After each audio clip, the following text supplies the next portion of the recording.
and all those things. And I'm Thank you. just so humbled and thrilled to have you on the show today. Kim, thank you for being here and being part of this conversation. Oh, Temple, thank you very much. I'm really pleased to be here. When I've read about you and heard other people talk about you, and I live here in the same county that you do, and so there's articles that are about you, and you're just, it really touches my soul. You're such a inspiration, Thank you. and in that space, I mean, you were like, and you still are on another dimension, but you were like the family and the positioning in society and the opportunities that was everybody's dream, right? Yeah, I was living the American dream, right? Um, Two kids, a son and a daughter, a goofy dog, and an amazing husband. You know, great careers, living in a beautiful place in the world. We were living the dream. And was it some kind of, dream that when you were in the homecoming contest in school that you went, this is what I see my life being? Or was it just organic the way your life fell in place? I think it was organic. I always worked hard. My first job was cleaning an elderly couple's home on a Saturday morning for $5 an hour because I had to earn all my money. My parents were really big on my sister and I earning our money, and so I started working at age 12, cleaning houses, and I kind of worked ever since. You know, as soon as I got to be 16, I got an official job. And I don't think I stopped working until after the tragedy. Um, it's just that's what I knew. I had a mindset of working hard and working hard for what I got. You know, going from nothing to my husband and I getting our house, and it was a fixer upper and fixing it up and trying to make some wise decisions and getting into a community with good schools. And so would I have imagined when I was 10 or 12 that I would be living in California where I was living? No, not at all. No idea. I had no idea, but it was a lot of hard work and a lot of serendipity and finding a job that was a perfect match for me. I loved biology in high school and I liked people, so I liked sales. And then this job came in when laparoscopy was happening. It was when they started doing surgery through tiny Band-Aid incisions using TV monitors versus big muscle cutting incisions. Yeah. And it was a big transformation of how procedures were done. And I was really, really lucky. I got to be part of that in the sales aspect. So it was this perfect blend of being in surgery, the biology part, the anatomy part, but the people part of sales. And I just fell in love with that. And it couldn't have been a better job for me. And it turned out to be really, really good. That's where I met my husband. So it was fortuitous that way too. It's so beautiful how everything did fall in place, Yeah, it does, and doesn't it? then beautiful son and daughter, and they are, and we're going to say they are and they were, because it, I don't know, it's just They hard to, are. it's hard to One's, get that because they are, one's here physically and one's in a different dimension, but yep. yet they are, and of such measurable success as well. Yeah. um, so you're moving along in life for the sake of our audience, and I certainly know your story. Even though when we tell it, we're healed a thousand more times, right? And Mm-hmm. we hear it different and we feel it different and all of that. But everybody was moving along, and um, and I was here right after the tragedies happened. Like it was like February, right? It was January, February. January 9th of 2018. So in January, it will be 6 years. Okay. I was here in August, and it was still so devastating here. and Sure it was. Mhm. I think it's safe to say there's still a lot of soul retrieval going on around here, right? I think that between the 2018 and the shock and the tragedy and all the lives, people dying, there were I've heard 23 and 27. Do you know the Yeah, so it was 23 people perished that night, two of which were missing. One was my 17-year-old son, and one was a beautiful baby girl who was two, baby Lydia. Mm, It was over 30 square miles when the mudslide came down, and it closed down the freeway for 10 days. 62 homes were totally demolished, destroyed, obliterated. 150 more homes were just damaged, and 150 people were injured and hospitalized. So it was a major event for this town. I mean, imagine for 10 days the main artery, the freeway, being closed because it's become a lake of mud and debris. yeah. Yeah, there's really no accurate words to describe it. And I think one of the things I like to live and come from, if it's happening to you, it's happening. You Hmm. know, it's Hmm. happening in Montecito, it's happening in South Africa. And on Hmm. one level, if we talk about oneness and connection, it's absolutely true. And I Hmm. think, sometimes humans mean well, but they'll go they'll call me and go, "Well, I understand this happened in Fort Myers, and that's not you, is it?" And I go, "Yeah, it is." "Oh, you have a house there?" "No, but people I love are there, or Hmm. people that I've met are there, or people and animals are there." And it affects all of us. And we all feel. We can't say we know how you feel. I hope nobody said that to you. We don't know how someone feels, but we feel with the experience and know that we are, all impacted by it. But unless you live, I mean, we're sorry that you did, but unless you live up close and personal to a nature tragedy like that, Hmm. people don't understand it. Like, even with you saying, imagine living in a town that the main road is the 101, from Barbara to Los Angeles and beyond, either Hmm. direction really. And people, they don't wrap their head around that.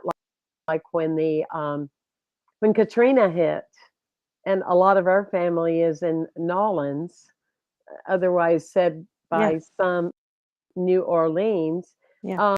People would say, "Well, just go to Walmart." I mean, why don't you just go and, we'll go. And they go, "You You don't get can't. it. You can't. It's all gutted. Gone.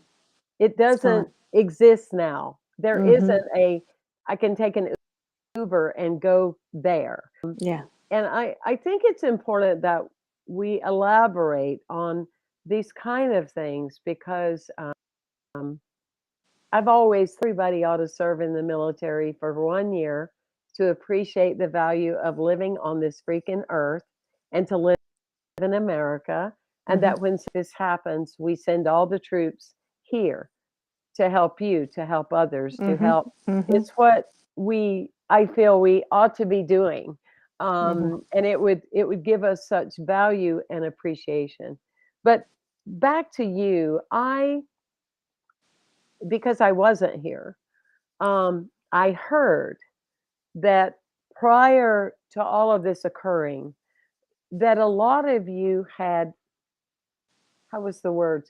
Evacuation exhaustion. Mm. Can you kind of walk us through? And obviously, I just want you to be clear. I love to chat with you, but this is your show. Yeah. So I don't, I want you to go wherever you want to go, but I think that's a significant part of the story is so many of you had evacuation exhaustion already. Yeah, it's interesting. Yeah, I'll tell it how I experienced it.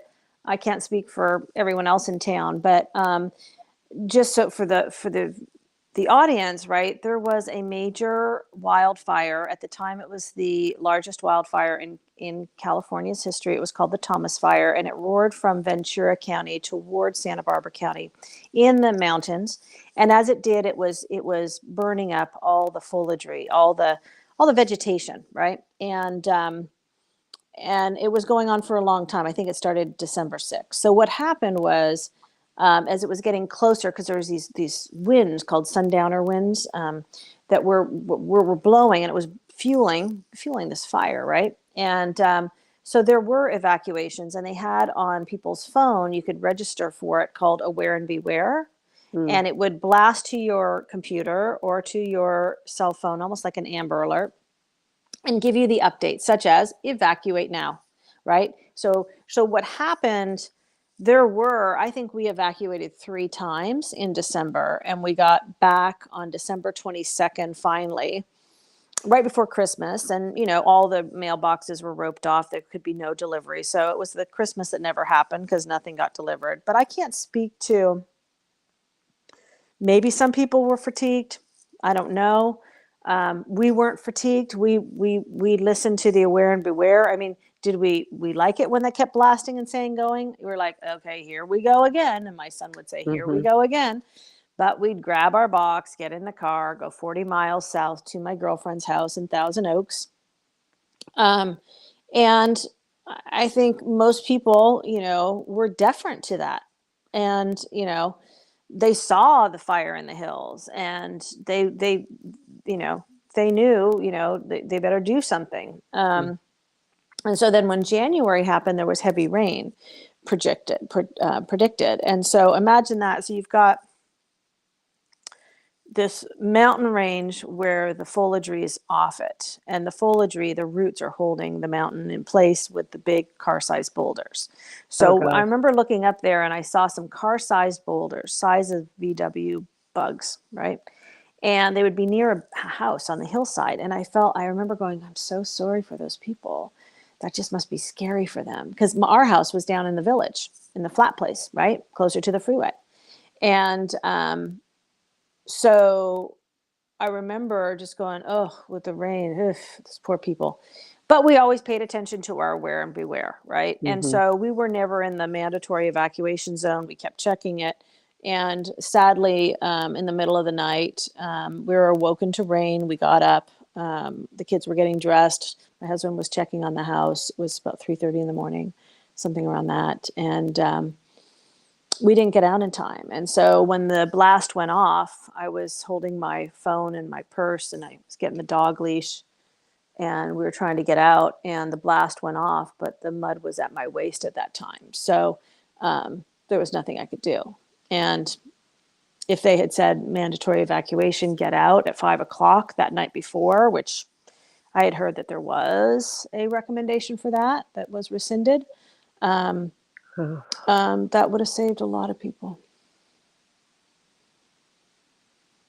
Yeah. So I can't. I think people are pretty wise, right? If they say get out, get out. And Mhm. no one wants to. No one wants to. I don't think they want to fate life, right? No. Mm-mm. And I have a little tiny awareness about, some of that, living in Florida for so many Mm. years, which, as you know, I'm here now, but, that you the hurricane was coming, and it was almost like the first time you'd go to great lengths, and the bottom floor, you'd take a lot of valuables upstairs, Yeah. or, Yeah. Sure. and what is valuable in the It's the end. passports. It's the Right, but paperwork, then right? the second time you go, "Well, I've got a box," Susie Orman told me to order the box, so forget about our and if what they're saying is true, forget about it, all of it. But you do, it is something that then you're gonna turn right around and do it again. But Hmm. to be caught, for me, to just thinking about in the middle of the night Hmm. when you're in another zone, in another dimension, um, don't get mad at me, but in one, I guess it would be a blessing if Well, we that's were if up that's actually. So we heard the rain. So we got okay, up, you and were up. we were mentally awake. The kids were getting their clothes on. I had thrown on my clothes. My husband threw on his rain gear to check on the house. So we weren't, which I'm sure people were, still in their beds. We were physically up trying to get out of the house. We just didn't get out in time before disaster hit. But we were fully conscious and, you know, both, we were dressed, my daughter was dressed, my son was going to get dressed. He probably got his clothes on, but I didn't see him at that point.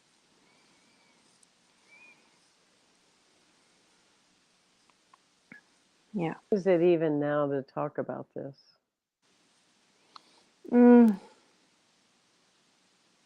it's hard. I mean, I went for a walk today, walking my dog, and 6 years later, and I still teared up, missing my Hmm. husband and my son. I see something that reminds me. My son loved orange, and there was this great orange truck I saw, and there's sadness there. It's 6 years, and by the grace of God, my daughter and I survived. Sadly, my husband and son didn't, or the dog. Um, but I think we're here for a reason, and I want to make the rest of my life as meaningful as possible, right? And I think it's to aim toward love and love people and help people. I think that's what we're here for. We're not here Hmm. to save as much money as we can save and miserly it or buy a new purse. It's not about that. It's about how do we evolve in love and care for other human beings. I think that's what it's about. And that's why one of the reasons I wrote my book, right, is I had this horrific tragedy. And people didn't know what was it like living through. And, I went 2 football fields flowing in a massive mudslide with boulders and down 100-year-old trees and electrical wires, and was found wrapped in electrical wires on a debris pile in an intersection. My daughter went 1 football field, right? She was buried alive for 6 hours under 20 feet of mud with a tiny pocket of air the size of a volleyball. Oh God. So there's no reason why Lauren and I should be alive. Mm-mm. And I think it's because we have to, you know, what can we do in the rest of our days to continue to evolve toward love? And so for me, it was writing a book, right? It was COVID. And um, my daughter and I were in the house. We weren't going out. They told everyone to stay in. So I just started to write because I wanted to, capture what it was like and the memories. So I had them and I didn't forget about them for my future family in case Lauren has kids and I'm a grandma. And as I wrote it, Temple, what I realized was, huh, I'm watching myself because I talk about the tragedy. I talk about the search for, the missing kids, my son and baby Lydia. And there was amazing, synchronistic, astounding things that happened during that. And the response of the community helping. And then I saw toward, as I was writing it, I went from this desperate grief to more peaceful acceptance. And I'm like, you know what? I think this could help people in grief. And so that kind of made me want to, say, I think this is going to be not just my journal, but I make it into a book. And it's been, you know, I've never written a book, never thought I'd write a book. In Hmm. elementary school, I never finished a book. I was doing Me either. somersaults. I Me was doing either. somersaults and gymnastics in the backyard. I couldn't sit still. So for me to write a book is just pretty astounding. Right. But people, especially people going through grief, have told me it's been, or just a tough time. It's either grief or just a tough time in life. They said that the book has really, really helped them because it's really, the book I wrote is a book about hope. And my Hmm. example is, how can you go through such a horrible thing, right? Everything overnight. My family's eradicated in half. My house is obliterated. There's not a shred left. I had no driver's license, no passport, no children's pictures, no photographs, no clothes, no couch, no toilet bowl cleaner, nothing. Overnight. And and then to say, how do you rebuild? And in a way that's meaningful, in a way that's going to um, give purpose to the days that I have and honor my son and my husband. Um, and um, and people have told me it's done that. Like it really helps some people in grief connect to their grief in certain ways. And then how I transition to, and so what have I learned from it, right? Okay. What are the things that I've come to believe? I've become much more spiritual. You know, I was always had a woman of faith. I used to teach Sunday school for the junior high. Always been one of faith. But I think it's expanded so much more. I'm so much more spiritual because of some of the things, you know, we saw in, in the book, which covers, I think half of it or something is the search for the two kids. And it's amazing some of the things that occurred that are just jaw dropping that luckily I had a search team and they were witness to it too. And we're like, oh my God, like, we found one example is things happened to show up during times when I think I really needed it. And it was Valentine's Day, over a year after it happened. So 404 days after. And someone calls and they found the ultrasound. Now, think about how thin the paper is of ultrasound paper. Oh The gosh. ultrasound image of my late son as a baby in my belly No. and Uh-uh. perfect condition. And it had been wedged. It had been wedged at Butterfly Beach between two rocks for 404 days. And it was in a plastic sheath, the ones with 3-ring binders that's open in the Yes. top and the bottom. So it still Right. wasn't totally protected, in perfect condition. And it Wow. came to me on Valentine's Day. And so I don't think that's a coincidence. I think that No, not at all. pretty darn remarkable. And so things like those that had me and the search team kind of in awe, and that helped me become more spiritual and much more open to we are much more than our physical bodies. Um, we're much more than our physical bodies, and I'm really I'm really clear that my husband and my son are alive and they're well, but at a place that my human eyes, I don't have the frequency to see them, Hmm. but they're around. And I think, I can feel them in my heart and they can feel me.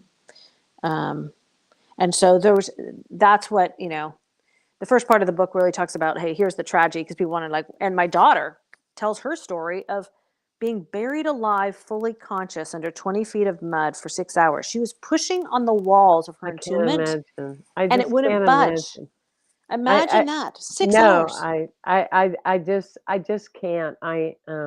This is so not related, and I'm not comparing audience at all, but Yeah. I don't know, there's something about being in tight places, and not being able to know you can get out.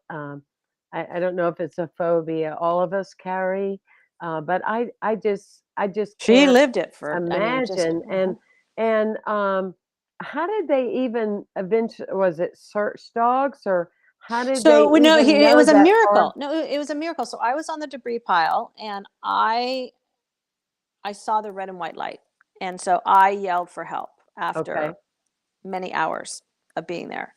And I heard clomp, clomp, clomp. And Garrett from Montecito Fire says, "This is Garrett. I'm coming to get you." So I heard someone was coming to get me. So he and another gentleman, Jeff, came to get me. And then a couple other guys came and they said, "Okay, so where was your house?" That was like the startling moment. Like, what do you mean, where was it? Right. Right? Where was it? Mm-mm. And I thought I was in my backyard. I was so discombobulated. I had been probably Yeah. knocked out for a few hours. I just went and pointed my arm that worked because I had one with a major laceration on it. I pointed back behind myself, thinking that was my house. But by the grace of God, I pointed to the very pile she was in. And Oh Ben my and gosh. Andy went to walk there. And there was a house nearby. So they heard there was a gas leak and it was really loud. And I think it was Ben said, "Andy, I think I hear a scream." And he thought it must be from the house because he couldn't imagine this debris pile that had part of a roof, I think two cars on it, electrical transformer, mud in every crevice. could house a person that's alive. And thank God for Ben's ears. He heard it, and then Andy heard it and says, "You're right." And they started digging, and they couldn't use power tools because of the gas leak, so they had to hand dig her out, and it took 2 hours. Oh my And they God. had to go down into deep down below, and they thought maybe another mudslide's coming. So Andy, I think, got the Medal of Valor, but they caught her rescue. It's all over the web. If you look up Lauren Cantin, you'll see her dramatic rescue that was shown around the world because people couldn't believe, my gosh, this is a mound of a massive mudslide, and this 14-year-old girl rises like a phoenix rising. And then they say to her, "Do you want us to carry you to the ambulance?" And she says, "No, I'm walking." Oh my God. And she was injured. She was injured, but she's the strongest girl I know. And they No, I'm obviously helped walking. her, but she's like, "I'm going to walk to that ambulance." Oh my So gosh. she's the strongest human I know. And I said, "You were saved for a reason."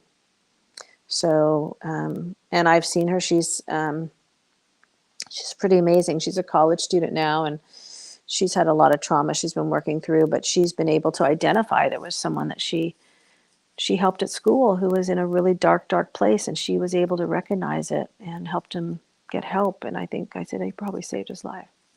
So there's these moments where whatever each of us goes through, each of us, our path for every single human on this planet is going to pivot in a way we don't want it to. Right. It will. And it's how do we embrace the pivot and Yeah. say, how do we make good out of this? And so I watched her work really hard through her trauma, and she's working to help people. She sings, and her singing helps people and raises money. I hope my book helps people. People have told me it's really, if they're feeling down at the end of it, and they say they read it in 3 days. It's a really fast read. That it gives them some perspective, and maybe that's what I was supposed to do. I don't know. Yeah. It's just absolutely amazing. I want to remind everybody if you have questions, some of the comments come through in I this see some, although in there's this one is live yeah, interview. yeah. Yes, and one of our beautiful community people, Deborah, is saying that she lost everything twice, Category 5, Oh, in Virgin Islands, and oh. she's thanking you for your story, of course. And it's Kim Cantin, CANTIN.com. And Lauren, I think that's important. If we can get our beautiful Andrea, executive producer, to put that in the notes too, Andrea, if you would please. Lauren, LAUREN, Cantin.com, correct? Kim? Yeah, yeah, Yeah. And the name of the book is yeah, Where Yellow Flowers Bloom. yeah, Um, yeah. We're yellow where flower. yellow flowers Yeah. bloom. And I will tell you that the other thing, and I just have so many questions, but one of the things that I was told, um, because you and I share the same publicist, which makes us cousins, I think. um, and we just adore, Dia Yeah. Chandra Hunter. She just is just a blessing to so many of us. But all that said, that you had the workshop in Santa Barbara. There was a psychic that was here. I think she identifies herself as a psychic, Catherine Eisenberg. I'd like to Mm-hmm. I'd like to hear a little bit more about that if you will. Sure. And the other Sure. part is there this personally that there was an individual that did meditation that day at the Sunday service, and she had no intention of staying. Not that she wouldn't benefit from your work, of course, but she just had 4 kids and was going here and there, and her plan, like you're talking about, we like sometimes to go with the plan instead of the unplanned. And she decided, she got a big nudge that she should stay. And I understand that you did what you're doing, is that you set the story up, and here's what happened and stuff. And that very woman who wasn't going to stay, who had no intention of staying, then when was someone like to share, then she said, I believe she told me, I don't know if she said it to all of you, but they were really exhausted and they had succumbed to staying over at the beach. And that when they felt Mm-hmm. like it was all over, they went out. I trust I'm saying this right. They went out on the deck and they saw a man, and he apparently was dead, and he was laying there on the beach, and they were in shock and numbed by it in those seconds, and then had to call the police. And then you said, That was my husband. And that you, actually startled me that she did that.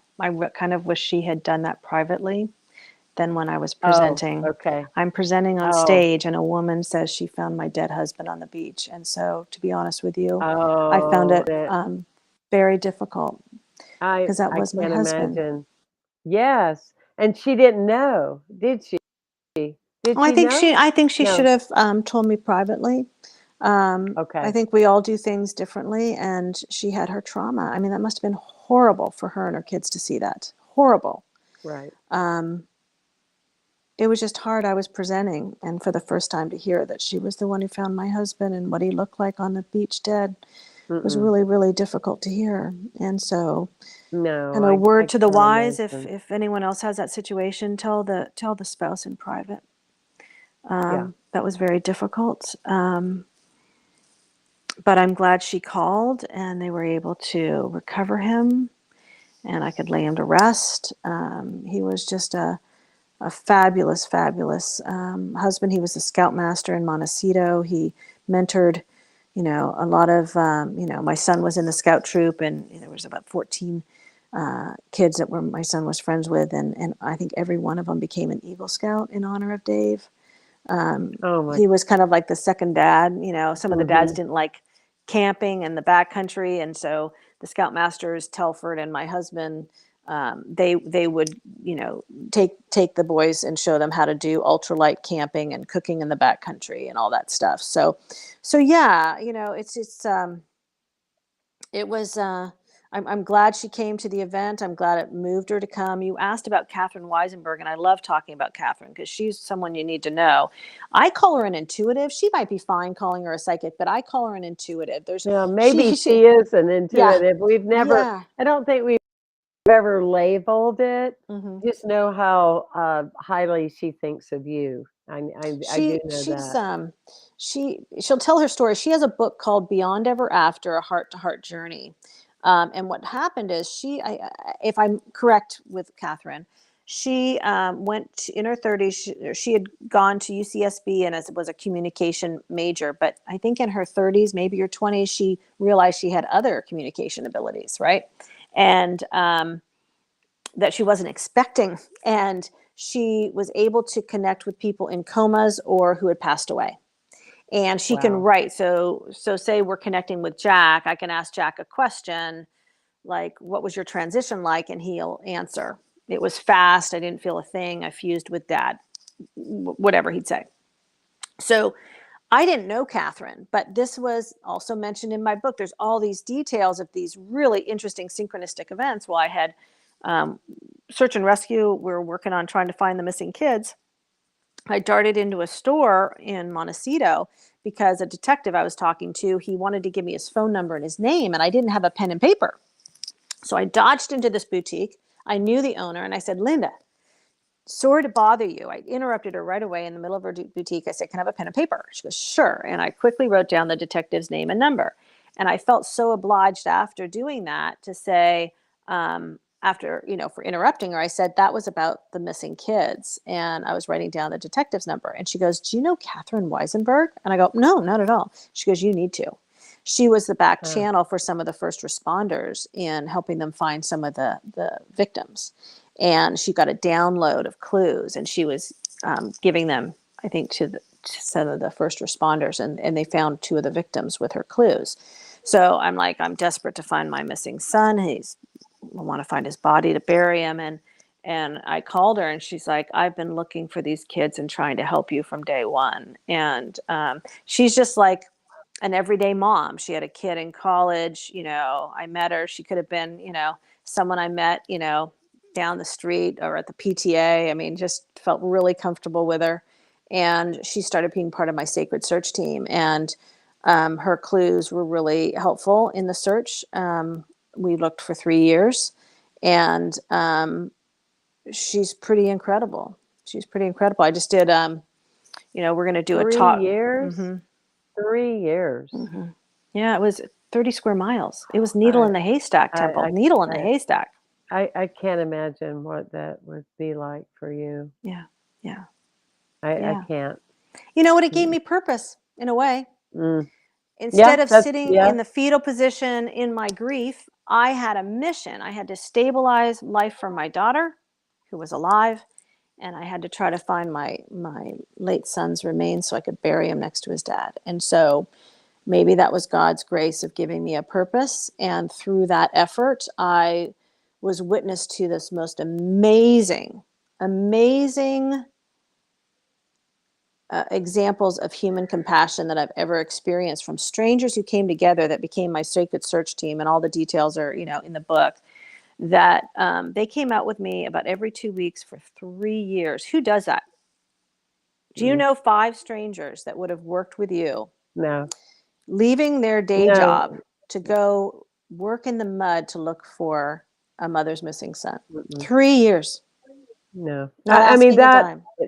yeah, that's immeasurable. We know in the kind of work we do, I mean, even people that people loved and adored, a lot of them won't even go to a memorial. They can't take the pain. I mean, we have a society, I don't mean it's cynical, I'm just stating facts. We're not good It's with so death. desensitized. We're not good with it. We don't want to talk about it. Like the publisher told me, you can have the book When Did You Die? I was talking about energy, not physical, but it's gonna die before it gets off. And I went, well, I got to do it because that's what I was guided to do, and that's what I'm gonna do.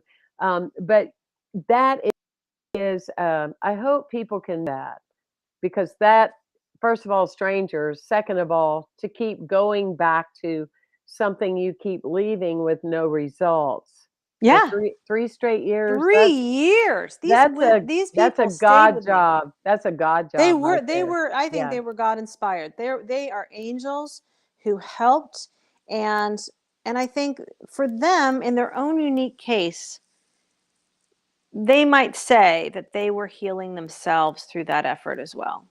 I think through, Oh and they yeah. say that, right? Like, look, when you're really down, one of the best things you can do is go volunteer. One of the best things you can Hmm. do is go help someone else. And I think it helps in the healing. Whatever that is, working at a food pantry, whatever it is, Yeah. volunteer. And so I had, these 5, 6 people that were amazing. And so I was witness to this unbelievable amount of compassion. And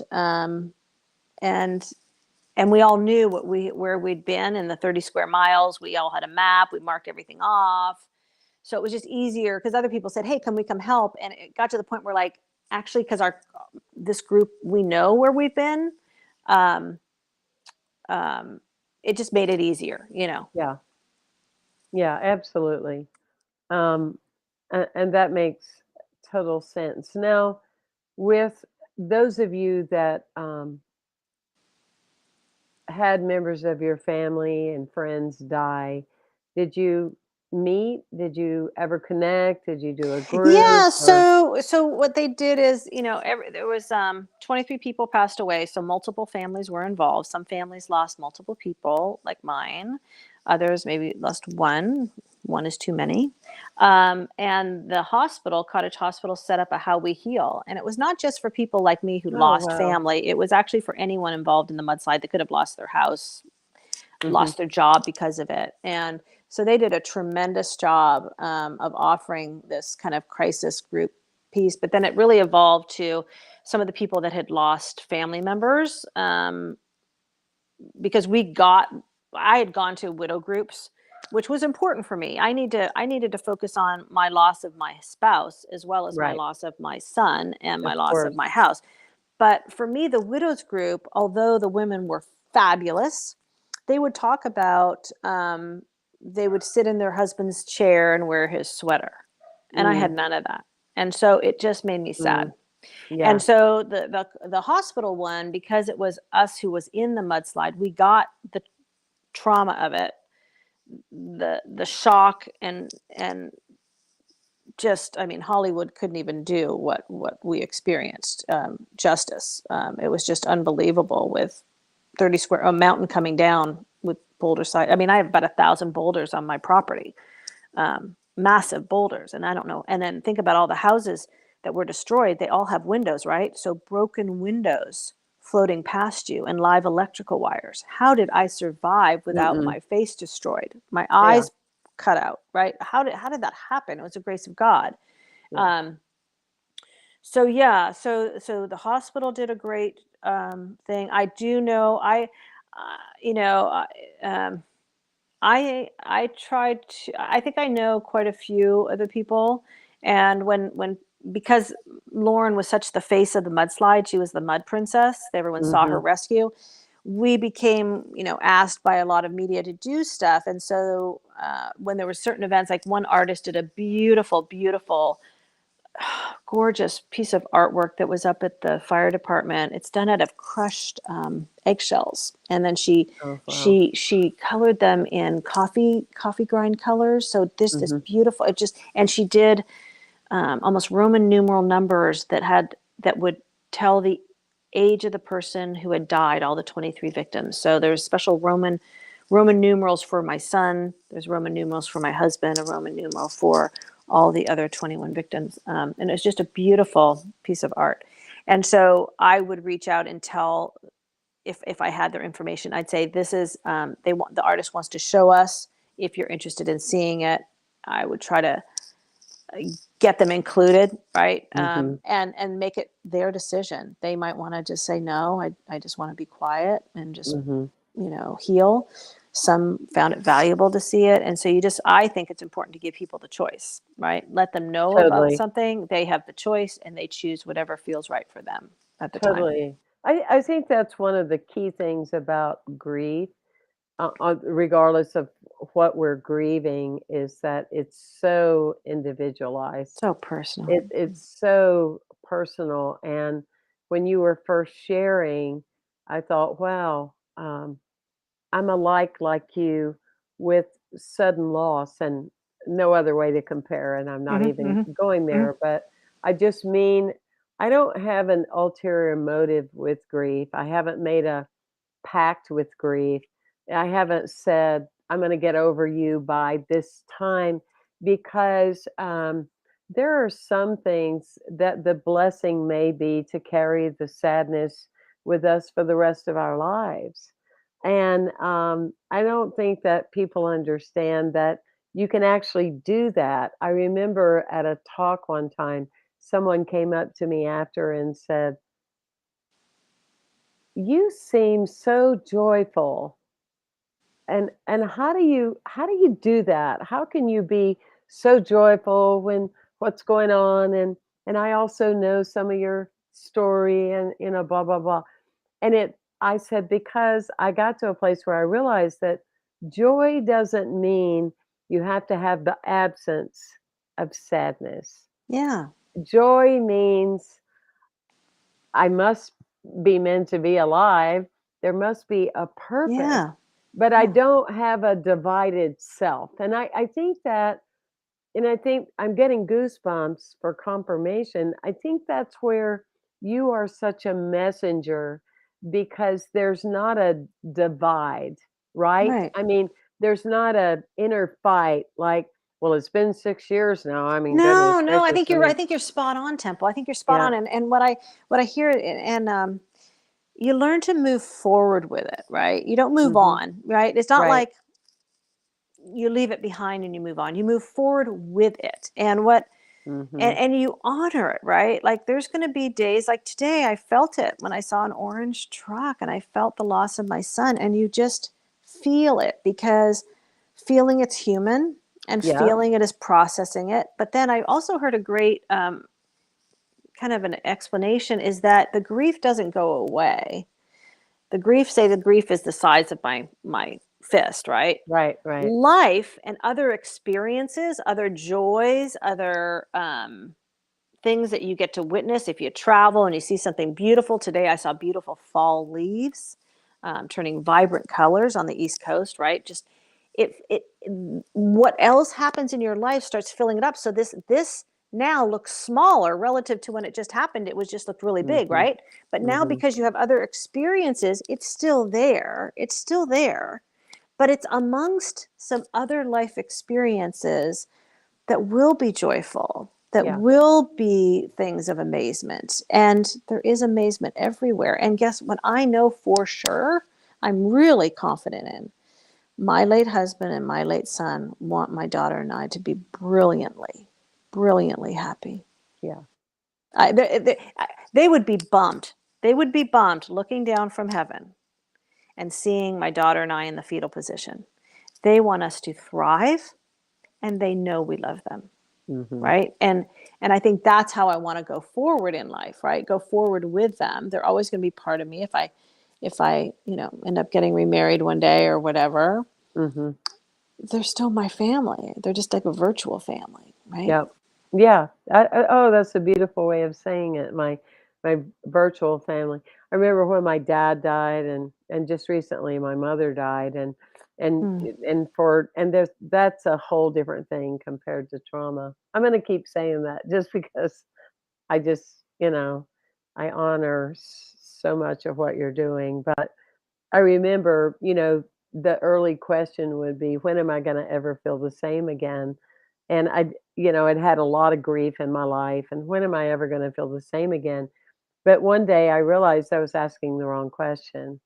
And Oh. so the question was, that I leaned into was, how am I going to be more when I'm on the other side of this a bit? How am I Mm. going to have more energy Yeah. than I did before? Because see, we're not taught that, in programming or societal beliefs.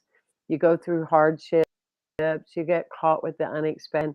You have less and less energy to move on, Yeah. and yet there are many wise teachers on the planet that would say something of your tragic nature, not getting over it, not, oh, it's over now, nothing like that, but energetically speaking, Mm. there's more depth, much more depth, and you'll have more energy than you did before, because it's carrying you to a whole new level of who you are. And that's because of your mindset and your faith Mm-hmm. in a higher power, in God and the divine. Of course, we know that to be true because of yourself as an individual, especially the early days of this. I Mm-hmm. You went through some stuff, Mm-hmm. I'm sure, Well, you're but right. It's about wisdom, right? You learn life gives us wisdom. And yeah, I didn't and there's not one of us that's getting out of here alive, no. right? And and there was it was this interesting little children's book I got my son once when he was feeling down. He was probably 10 or 12, and it was something like maybe it was the Zen of Buddha or something. It was about a bear. And and it was talking about, if things happen to you, you might think, oh, it's just really a bad thing, like the guy got a horse and the horse broke its leg. And then it says, like, well, maybe it wasn't a bad thing because the horse broke its leg, that the person didn't go on this trip and fall off a cliff or whatever it was. So there's things that you can there's a wisdom I think you have. And one of this book also had the story of, if you're feeling down, what the panda bear had to do. He was feeling really down in the book, and so Mhm. whoever the protagonist was in the story told the panda bear, go to this next town and find someone. You got to find someone who hasn't had grief in their life or that won't have grief in their life, right? And panda bear couldn't find anyone, right? Mm-mm. Because we're humans, we love, right? So we're going to be touched by it. So for me, I got a terrible, supersized dose of it over a Mhm. short period of time. So I have more of the wisdom of grief, but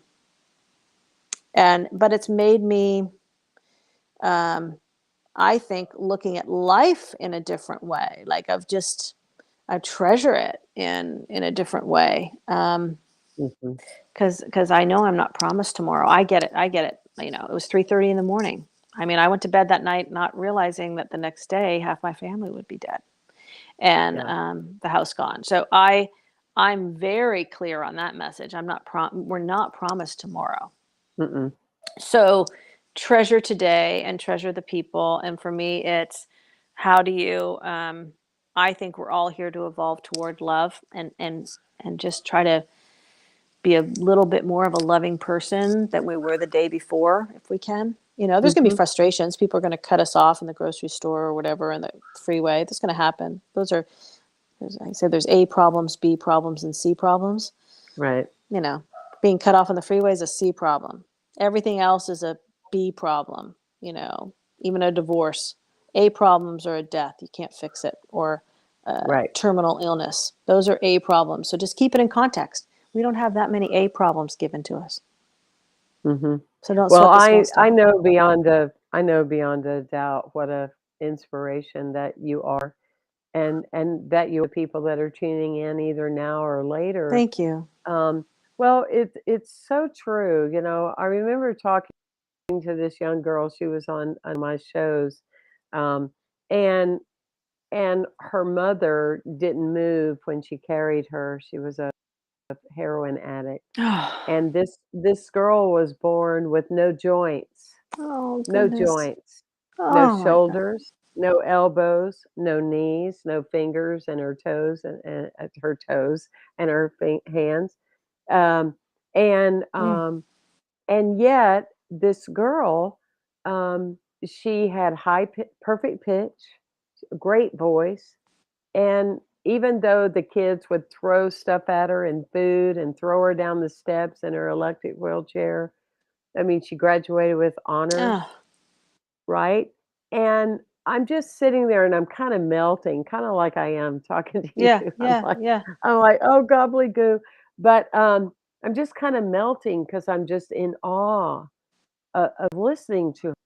And I said, "Well, and so what is your relationship today with your mom?" And she said, I've forgiven my mom because she's an addict."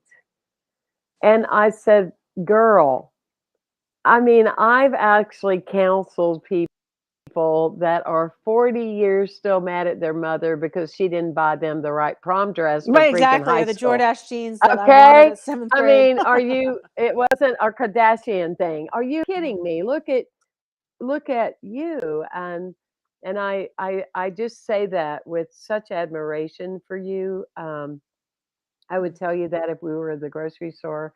I'm just telling you that being Thank you. online because you're not you're not what people anticipate. What I mean is you're not you're so grounded and you're not just immersed in so much anger Hmm. and frustration and mad at God. It always blows me away in Mm-mm. different programs of alcohol that people are mad at God. Are you kidding me? You're alive and you shouldn't It- be. Oh my gosh. Come Yeah. on, give us a I was break. profoundly in the hospital. I was profoundly, profoundly grateful to God for saving my life and my daughter's life. Profoundly. Yeah. And juxtaposed against, I learned about the death of my husband and son, but I never once doubted my faith. I never once wanted to blame God. And I was Well, fortunate because I know some people go there, and some that people must be never hard. leave there. Some Yeah. people never leave there, and Yeah. that's sad because they blame an event for cheating their lives, and they don't realize that for the rest of their lives, they're cheating themselves out of life, you know? I mean, Yeah. and you're not doing that, and you're teaching others how not to do that. I wanna tell everybody, go to Kim Cantin, Cantin.com. Mhm. Find out more about her story, find out more about what she's doing. Go to Lauren, her daughter, laurencanton.com, and we will have that on YouTube and different places too, so you can find that. But Thank you. get a copy of this book, Where Yellow Mm. Flowers Bloom. You want to hold that up? Where Yellow Mhm. Flowers Bloom. And this is the kind of book, because we're coming up on this season, that people that you know that they are not able to recover from something, or they don't think they want to, this is the gift to give them right there. Let them read this healing story and Yeah, they can get that on Amazon too. Yeah. see how it will catapult them to the next level. Yeah. But yeah, you can order the book on Amazon, or you can access it from Kim's website. Um, I'm emotional. Mm. It's been And so nice to be I, talking I, with you. I'm emotional because I feel such humility and the space that you and I have created together today. Mhm. Um, and there is it safe to say that there's a depth that you have now that you didn't have before? Mhm. Yeah. And a peacefulness. I And a feel that peaceful. coming from you. It's like all encompassing. Mhm. It's I don't want to be too woo woo, but it's like angelic in a way. It's like you're holding the space, and I have to say, when we were having a little difficulty getting on with technology, the first place I went was, which one of them are messing with us? I do think that, because I think like that, because I'm like, there's no reason, it's like, we know how to do this. This is not hard. But it was just like, well, do they want me to come in? Maybe she should just talk today. No, well, and if my son had any, he was such a good computer guy. He would have been helping you. He was so good with computers. I miss his help on that. Yeah. Uh, But well, thank you let's for having me. call them by their name. There's a saying, that in life people can die twice. One is when they really die physically, and the second is when we stop saying their names. Yeah, it's Jack And and Dave. so Jack and Dave, Mhm. and Jack and Dave, thank you for helping us be better humans, and continuing to grow. And have you planted a tree or trees or anything living in their name? Um, Not living. They there's beautiful redwood benches made for them Uh-huh. from a downed redwood bench that are just spectacular. That a gentleman in Montecito made, and they're at the Scout House. They said, "Where would Okay. you like to put them?" And I said, "At the Scout House in Montecito."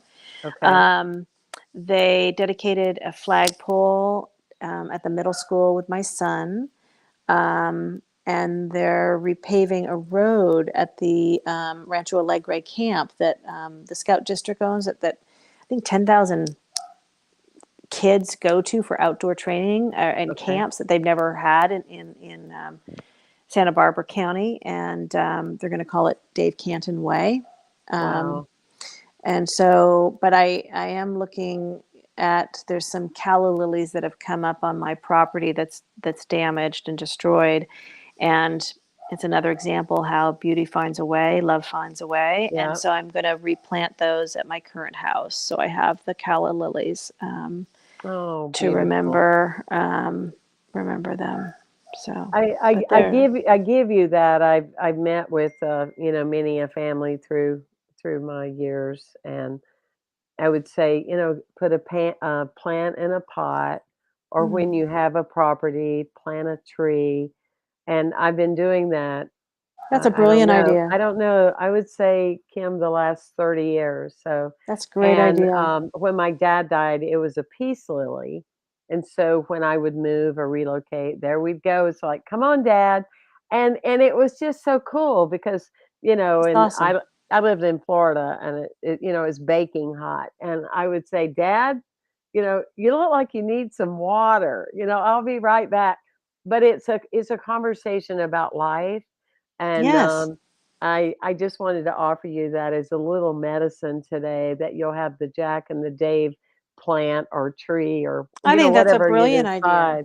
Yeah, it'll just give you just another door to call them by their name, and, Yeah. um, I feel like you have really, I feel you have lifted a lot of spirits today, and Oh, I wanna thank you for saying yes, and absolutely. Thanks for thank you for having me. being on the show, and love to, plan in the future and have you again, and let's check in and hear about all the things that's happened to you since then, but it really Thank has you. been a heart talk, and I thank you so much for Thank just you. being you and allowing yourself to be. It's been great. Thank you, and thank you for doing the show. Oh, yeah, Okay, take absolutely.